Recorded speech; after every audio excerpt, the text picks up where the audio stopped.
So let me be clear. This is Italian. It's sexy, sensual, seductive. So you have to roll your R's. So pay attention. It's Alfa Romeo.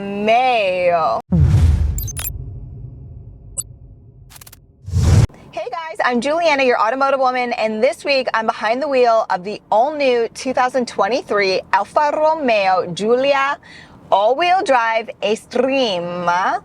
This particular sports sedan is bridging the gap in between the Veloce trim and the Quadrifoglio trim. It's also competing against the likes of the Audi A4, super boring, BMW 3 Series, Genesis G70, and the Lexus IS 300 F-Sport all-wheel drive, which I used to personally own. Now, before I get into how this particular sports sedan fits your lifestyle, do me a favor and check out my new website, AutomotiveWoman.com, and join my new automotive and motorsport newsletter.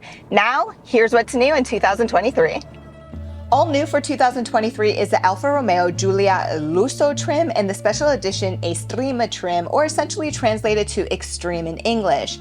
Like I mentioned, this particular trim bridges the gap in between the Veloce and the Ferrari Power Source 505 horsepower Quadrifoglio trim. And although the Giulia Estrema doesn't come equipped with a high-performance twin turbocharged V6, it does come equipped with standard adaptive suspension, a limited slip differential, and a whole lot of fun. And speaking about fun, the Giulia is equipped with a 2-liter 4-cylinder turbocharged 8-speed automatic transmission. This is producing 280 horsepower and has 306 pound-feet of torque, and it looks like this off the line when in dynamic mode. Dynamic mode activated, manual mode activated, paddle shifters ready. Andiamo! Let's go. Oh yeah, so good off the line. It's way better than my Lexus. And my Lexus, the turbo had such a hesitation, and a turbo usually has hesitation, but this is just so much more smoother. Okay, so being that this is a Giulia Estrema, okay, translated once again to extreme in English, it offers a lot more style, a lot more character. So you have the sport bumper, you have the 19-inch wheels, the black brake calipers, the carbon fiber throughout, and that nice diffuser. One of my favorite features though, definitely the sport seats, because it hugs everything in. But let's talk about fuel, because I didn't even get close to averaging the 9.1 liter combined city and highway that Alfa suggests, or 31 miles per gallon, because I had way too much fun in dynamic mode, totally forgot about natural and advanced mode. So if you want to know my real world stats and what Alfa suggests, look down in the description below. When it comes to driver assistive technology on the Giulia across the lineup, it's as expected, impressive. Standard high performance bi-xenon headlamps with automatic high beam control and LED daytime running lights. Adaptive cruise control with stop and GPS navigation.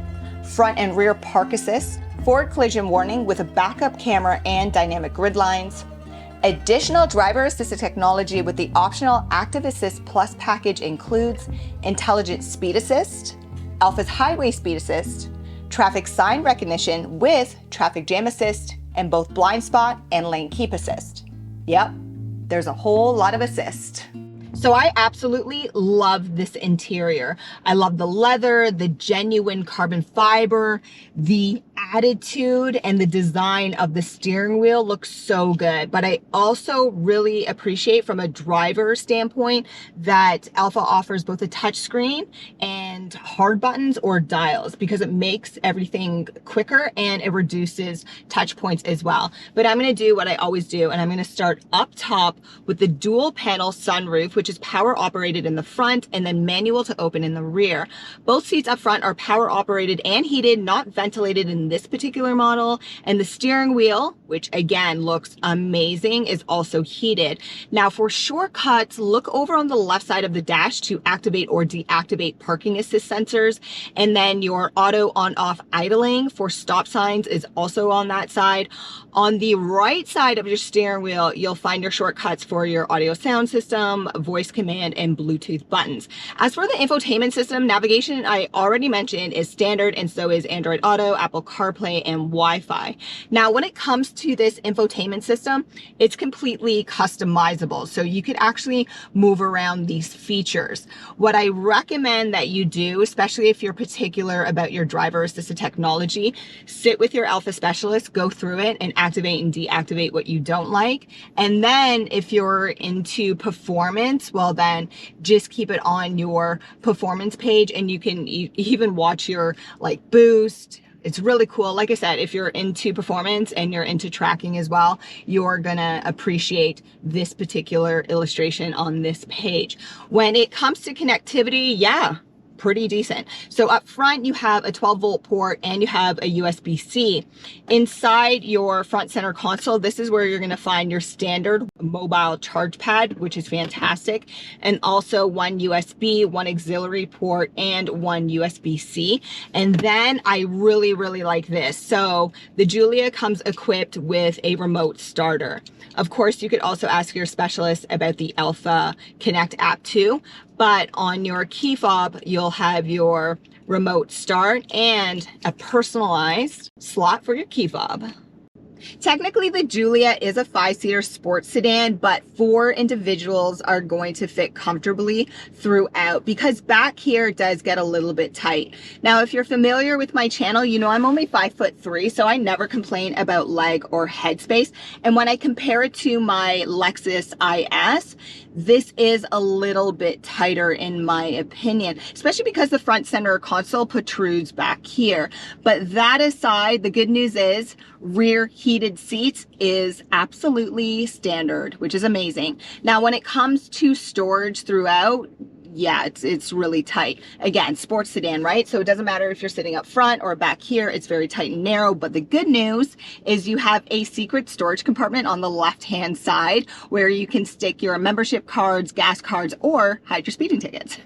Amazing. Now, there is no climate control panel back here. I wasn't expecting it because it is such a small vehicle, but you are provided with 2 USB ports. The payload capacity found on and in your Giulia Estrema is maxed out at 992 pounds, and before you install roof racks on top or bike racks on the rear, for example, speak with your Alpha specialist to ensure you're not voiding your warranty. A power trunk door is standard on the Giulia, and so are 40-20-40 split seats, making it more convenient to carry longer items. And I appreciate how Alpha includes handles in the trunk so you can unlock and lower your seats from the rear. However, to lower just the middle section of the rear seat, you'll need to do this from inside the cabin. Overall space compared to the competition is good, and remember to look down in the description for those comparison numbers.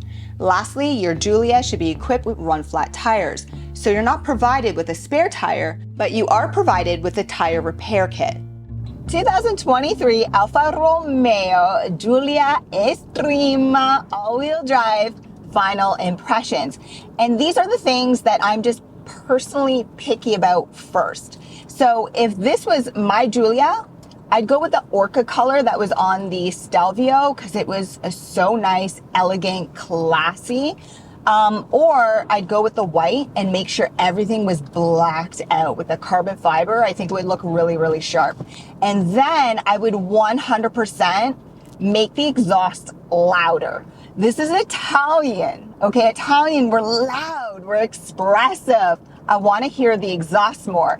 But the cabin is really quiet. So although I want to hear my exhaust, I want my cabin quiet. So there's a give and take there.